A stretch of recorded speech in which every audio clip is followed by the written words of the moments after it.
Desta vez vamos falar, bom, eu não vou dizer o que é que vamos falar. O professor Presidente Nereira é uma pessoa que já penso que todos conhecem, é um habitué da Casa de Mateus e provavelmente é uma das pessoas que mais sabe sobre aquele tema que vamos ouvir falar hoje. A outra pessoa que também poderá depois fazer alguma intervenção é o Ricardo, sob forma oral ou sob forma oral, todos os modos, musical. Pronto, bem-vindos, obrigada. Boa tarde a todos. Eu já falei sobre o Dom Luís António Sousa Botelho Mourão na Holanda, em Inglaterra, nos Estados Unidos, no Brasil. É a primeira vez que falo dele em casa dele, porque não tem a sua emoção, sobretudo porque estamos cercados de memorabilia do próprio Dom Luís António, que são ilustrações perfeitas, não podia pedir melhor para poder conversar sobre esta figura. Deixa-me dizer-vos como é que eu tropecei no Dom Luís António, o quarto Morgado de Mateus. Um dia estava lá em cima, na sala de visitas da casa, e o Coronel Albuquerque tinha em cima de uma mesa 2 volumes encadernados em pergaminho, um deles está exposto, e disse: "Você é capaz de achar graça a isto?" E eu comecei a ver e fiquei absolutamente estupefacto, porque era o diário, o início do diário de viagem do Morgado de Mateus, o quarto Morgado de Mateus, quando foi nomeado em 1765 capitão-geral da capitania de São Paulo. E, ao contrário do que normalmente acontecia neste período em Portugal, deu-se ao trabalho de registar diariamente os acontecimentos do exercício desta função. Isto é muito raro em Portugal. Nós não temos tendência nem para diários, nem para memórias. Por exemplo, eu trabalho muito com cartas, memórias, diários e recordações de estrangeiros que passaram por Portugal. E que, na altura, por exemplo, das guerras peninsulares, praticamente não há jovem tenente inglês que, quando volta à terra e vai voltar entre caçar raposas e tomar chá, escreve umas memórias sobre o que aconteceu, e esses textos são extraordinários. E há uma tradição memorialística em que as pessoas passavam escrito para dar as suas impressões, as suas memórias, e isso são fontes extraordinárias. De uma maneira geral, e isto prolonga-se quase até aos nossos dias, nós temos pouca tradição de alguém que exerceu cargos públicos deixar um relato, para lá do facto que ele próprio, além de mais, tinha muito cuidado na preservação da própria documentação de base e acabou por trazer para aqui, para Mateus, o espólio quase integral da documentação relativo aos 10 anos em que exerceu este cargo. Porquê é que eu fiquei fascinado pelo diário? Porque, à medida que ia lendo, ia encontrando constantes referências à música, insistentes, obsessivas. Quer dizer, das coisas mais importantes que Morgado fazia questão de registrar no seu diário eram as ocasiões musicais em que participava. E tornou-se evidente para mim, pela leitura, que isto não era apenas uma questão de melomania romântica, abstrata, tinha a ver com o facto de que ele considerava que a música era um instrumento muito importante de representação simbólica da própria autoridade, do próprio exercício do poder, no contexto específico em que ele foi nomeado. E deixem-me falar-vos um bocadinho desse contexto. Nós estamos em pleno período pombalino, depois do terremoto em particular, mas este pombal, que ali nos está a olhar a todos, assume plenos poderes, e uma das formas de exercer esses plenos poderes é o desenvolvimento de uma visão mercantilista e iluminista da política, da economia, da sociedade, não só no espaço da metrópole portuguesa, mas no espaço daquela que é, já nesse momento, a pérola do Império Português, que é o Brasil. Tinham passado os tempos da pimenta da Índia, e o Brasil revelava-se cada vez mais uma fonte de rendimento absolutamente extraordinária, já desde o início das minas de ouro, à roda de 1700. Tinha sido isso, tinha pago as contas todas do absolutismo do rei Dom João V, Mas, agora que o ouro já não tinha o mesmo peso que tinha tido no início, começava a haver uma preocupação de explorar o Brasil mais para o interior, cada vez mais encontrar novos recursos e exercer uma administração colonial ilustrada, que simultaneamente tivesse um papel, entre aspas, civilizador. Há uma série de mudanças importantes que afetam esta questão. Por um lado, em 1759, é a expulsão dos jesuítas. Isto para São Paulo é importante porque os jesuítas eram uma das fontes principais da atividade cultural da cidade e, portanto, há uma espécie de um vazio que se criou com a expulsão e a não substituição dos jesuítas integralmente por outras ordens. Por outro lado, em 1763, a capital do vice-reino do Brasil passou da Bahia para o Rio de Janeiro e no meio disto tudo foi havendo algumas alterações de circunscrições administrativas. São Paulo transformou-se numa capitania autónoma em 1720, depois em 1748 foi integrada na do Rio de Janeiro e em 65 o Marquês de Pombal decide que há ali um potencial de desenvolvimento económico muito grande, que é uma zona com... Imagina-se com um potencial muito rico, designadamente mineiro, e que ainda não está suficientemente explorado. A melhor maneira de organizar este desenvolvimento económico colonial daquela zona é autonomizar e ter alguém que tem poder direto, que não tem que mandar pedir ordens ao Rio de Janeiro, e é assim que vão buscar o quê? Um general. Porque isto é uma operação que implica uma componente militar muito forte, é por isso que também estamos cercados, por exemplo, de documentos relativos às atividades que o Morgado foi fazendo em São Paulo, ocupação militar, subjugação de tribos indígenas que se revoltavam, fazer guarnições militares no interior de São Paulo para impedir a penetração de colonos espanhóis e procurar novos recursos. Aliás, quando ele chega a São Paulo, ele começa por ir para o Rio de Janeiro, é recebido pelo vice-rei, muito bem. Depois vai para Santos, que é o porto natural de São Paulo. Está doente, hesita muito tempo sobre a ideia de subir a montanha até São Paulo, que era uma viagem complicada. E ele, aliás, durante o tempo todo, aquela década que ele lá passa, está constantemente com períodos de doença complicados.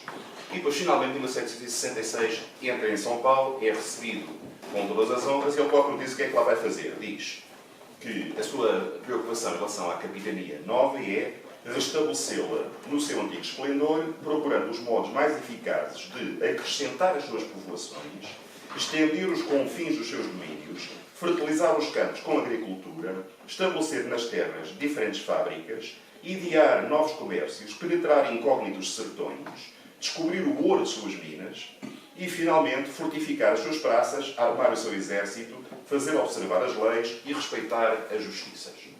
Bom, isto é interessante porque isto é o ideário iluminista, o diário do chamado despotismo iluminado que o próprio Marquês de Pombal estava a aplicar na metrópole.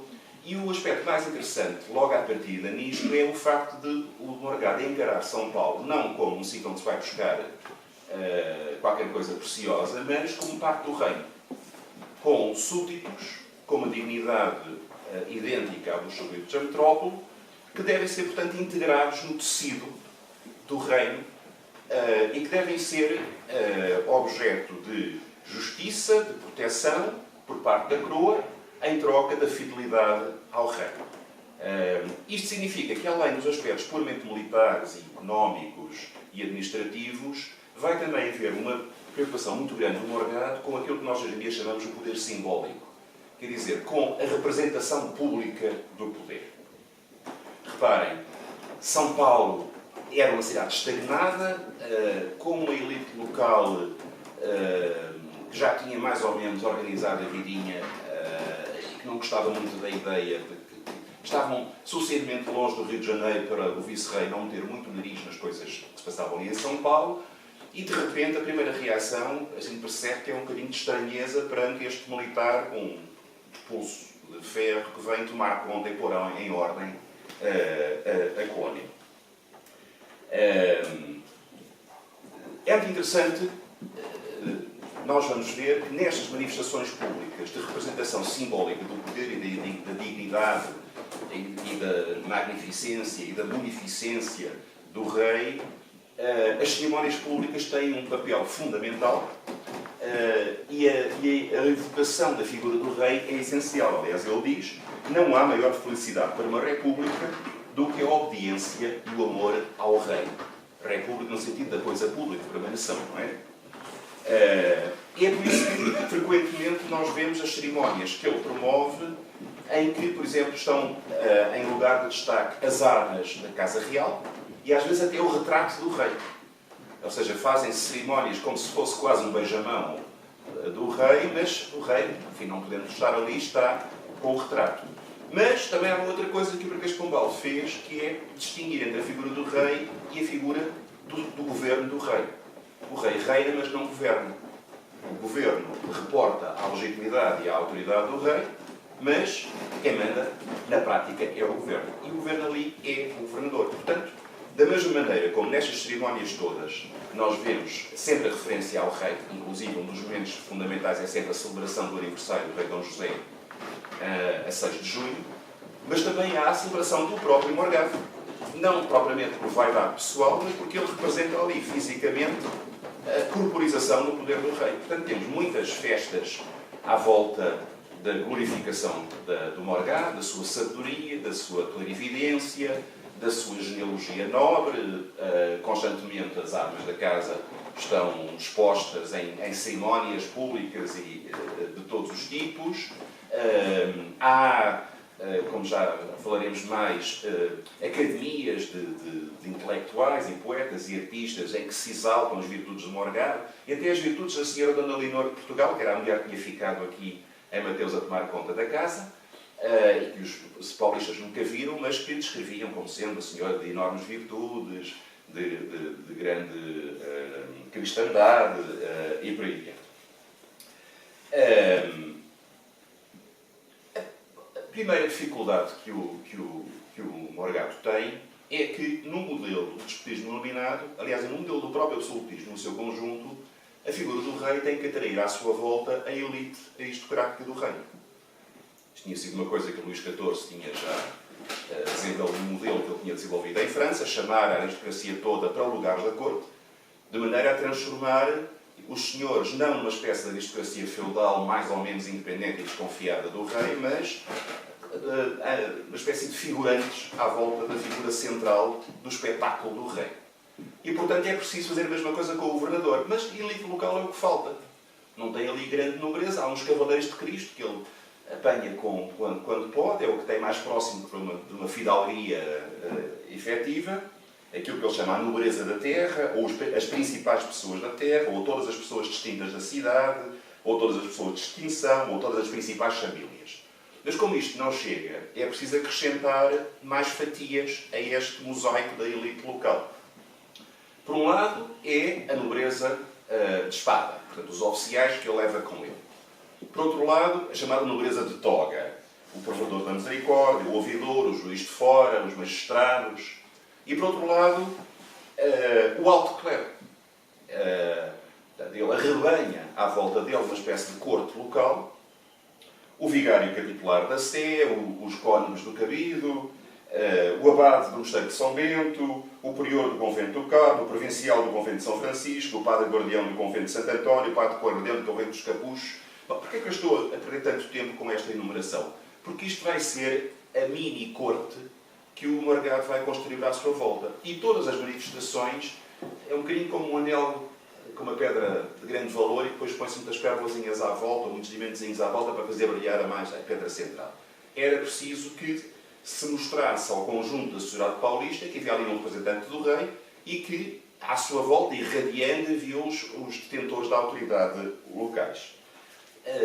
Adivinha-se nas entrelinhas do diário que, em muitos casos, estes senhores não gostavam nada destas obrigações, porque constantemente, todos os dias, tinham que andar atrás do Morgado para ir à missa, para ir à ópera, como veremos, para lhe fazer festas, para lhe organizar cerimónias e, portanto, sente-se até algum ressentimento que nós depois veremos.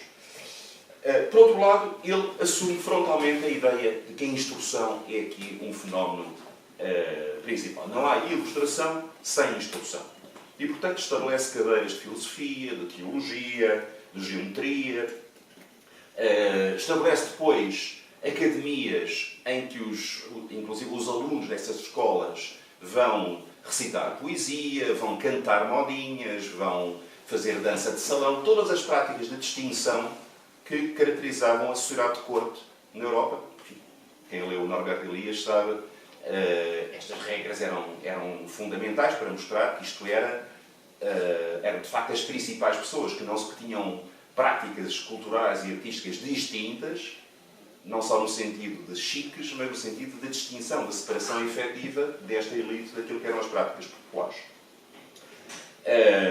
E depois tem uma atividade mecenática extremamente importante. Encomenda paramentos, alfaias litúrgicas de grande valor, quadros, estátuas para as igrejas locais, e depois promove espetáculos públicos, paradas, cavalhadas, que são torneios, danças de terreiro, representações teatrais, um conjunto de formas de encenação.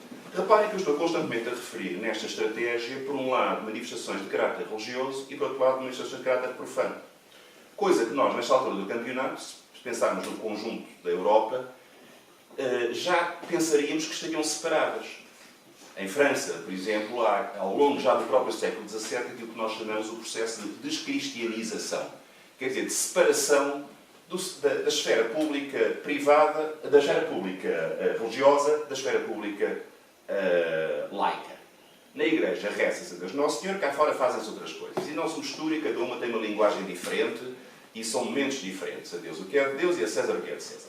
Bom, isto na lógica da Contra-Reforma, que era aquela que imperava ainda na mentalidade portuguesa, era impensável. A igreja, dentro e fora, era a mesma coisa. Quer dizer, já o rei Dom João V, quando tinha querido fazer uma grande capela musical, tinha, sobretudo, quando tinha querido fazer grande encenação musical do seu poder, tinha-o feito através da Capela Real. E nunca se preocupou muito a fazer grandes óperas de corte, como outros soberanos pela Europa fora, para ele ter uma capela em que se celebrava com a mesma pompa, com a mesma ostentação da capela do Papa, era um signo de poder tão importante como seria, noutros lugares, a ópera do rei. Ou o balé de corte, no caso da França, em que havia os grandes bailados, em que inclusive o próprio Luís XIV chegou a dançar. Não estamos a imaginar o Dom João V a dançar em público, mas ir à missa num ambiente pomposo, magnífico, em que se mostrava bem que o rei era o eleito do Senhor, era essencial. Que era olhado pelos iluministas estrangeiros com alguma desconfiança. A famosa frase do Frederico II da Prússia, que diz que Dom João V era uma figura um bocadinho esquisita, porque os seus palácios eram mosteiros, os seus exércitos eram congregações de monges, os seus prazeres eram funções sacerdotais e até as amantes eram freiras. No que tinha absoluta razão, como a história sabe.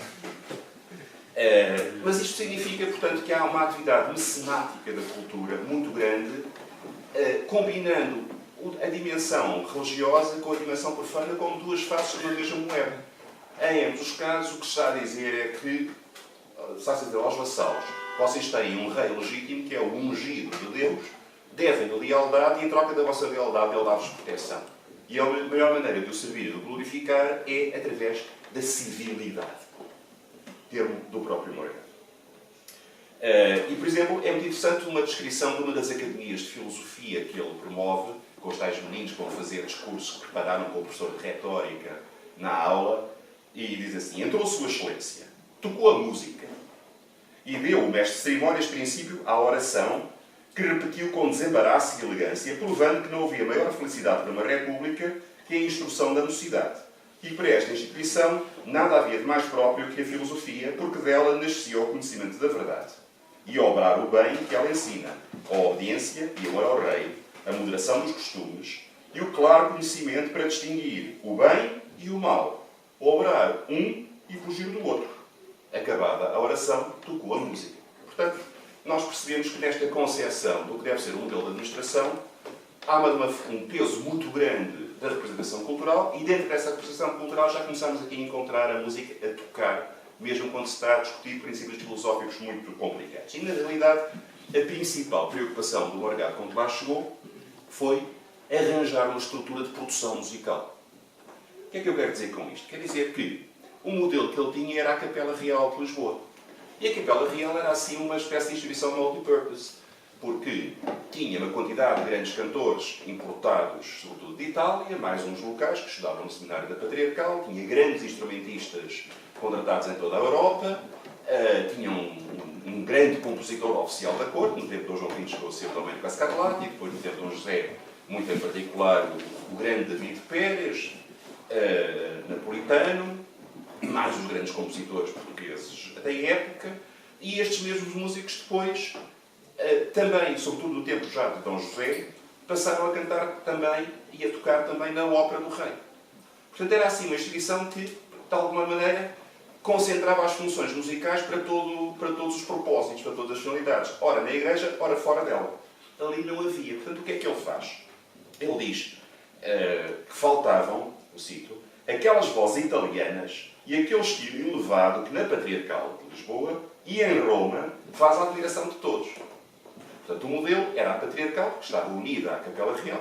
O Patriarca era simultaneamente o capelão-mor do rei. E, por sua vez, o grande modelo para a Patriarcal era Roma. Era a Cúria do Papa. E, portanto, ele diz aqui, não havia estas vozes italianas, como é que a gente há de fazer?